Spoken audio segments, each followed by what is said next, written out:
5 stages of grief as postulated by Elizabeth Kubler-Ross in her 1969 book On Death and Dying. Now these days, at least the way I learned about these is this is kind of like the definitive idea of how you feel when someone dies. And this is how it will happen, and in that order, and then everything will be okay.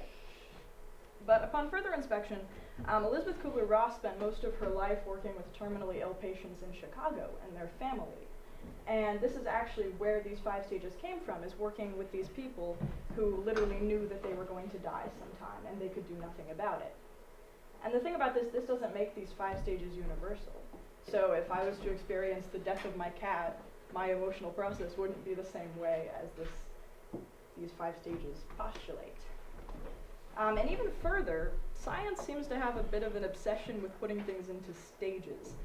Like Sigmund Freud came up with the 5 stages of human psychosexual development. And Kohlberg, who was another 20th century American psychologist, came up with the 6 moral stages of human development.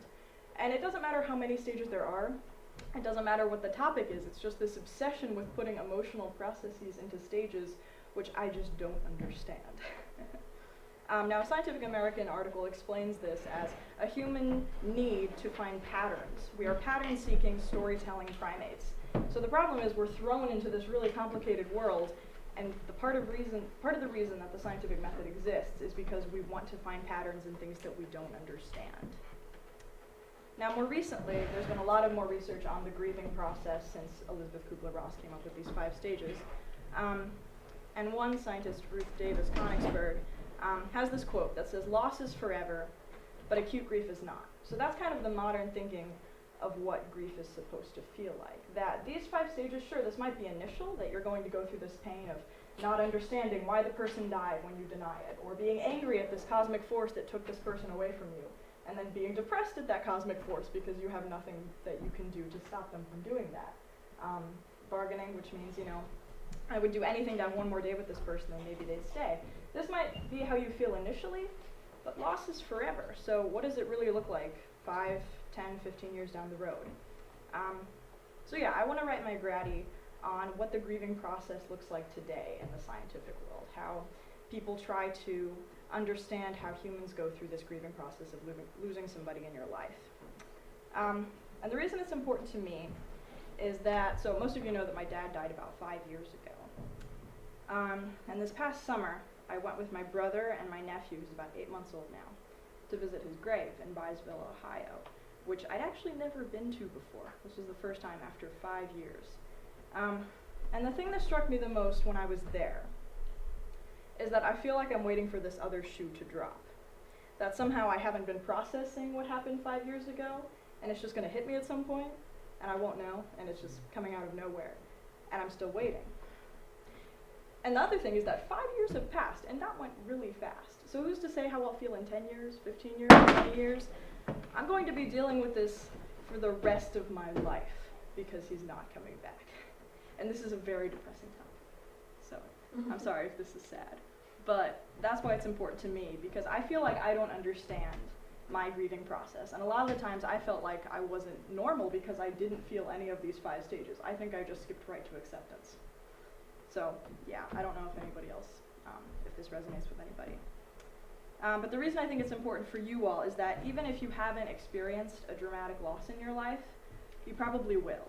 And even if you never do, science trying to put emotional processes into stages, I think it's unhealthy for, us emotional, hormonal, all over the place teenagers, because at least in my personal experience, I've never felt like my emotions fit into neat rows or into chronological order. And I want us to feel like we are the normal ones for not being able to understand our emotions. So yeah, thank you.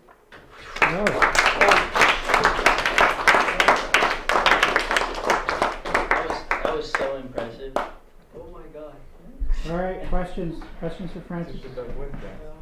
Any questions? Do you plan on doing like any kind of interviews with people here, or like not experiments? I guess it would just be like have conversations with people, or like interview people here to like see what their process is like for dealing with grief in their own life have been, if they've dealt with some like loss or something? Are you planning to do anything Yeah, like actually, that? I was thinking about that yesterday because I haven't talked to a lot of people outside of school about my project. But immediately when you bring it up, they immediately go to sharing their personal stories, and I think that would be a really cool element of my paper. So I think I'd like to figure out a way to integrate that for sure. Anything else? Anything else? Any other questions? Yes. I'm intrigued by your mistrust of stages, and you made a connection, I'm not sure I understood, between stages and scientific method, and I was wondering if you could explain that. Actually, that comes from my mom. When I was trying to tell my mom about my grady topic, she was like, so basically you're saying that you don't believe in the scientific method that hundreds of years of science has been based on? I'm like, not really. I just think that applying that kind of method of trying to understand, applying that to the human emotion, I think is not going to give you a definitive result, because there really is no definitive result that everyone can relate to.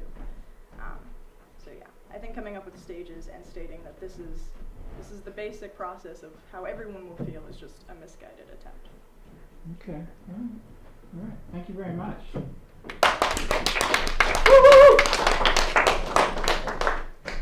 Where are we time-wise? We have time. We have some time. Let's give the wheel a spin and see if he comes on.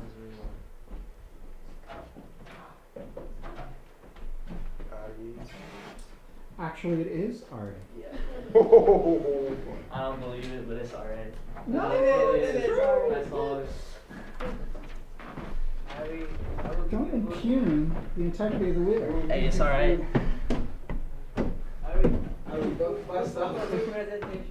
Dude, I'll be good.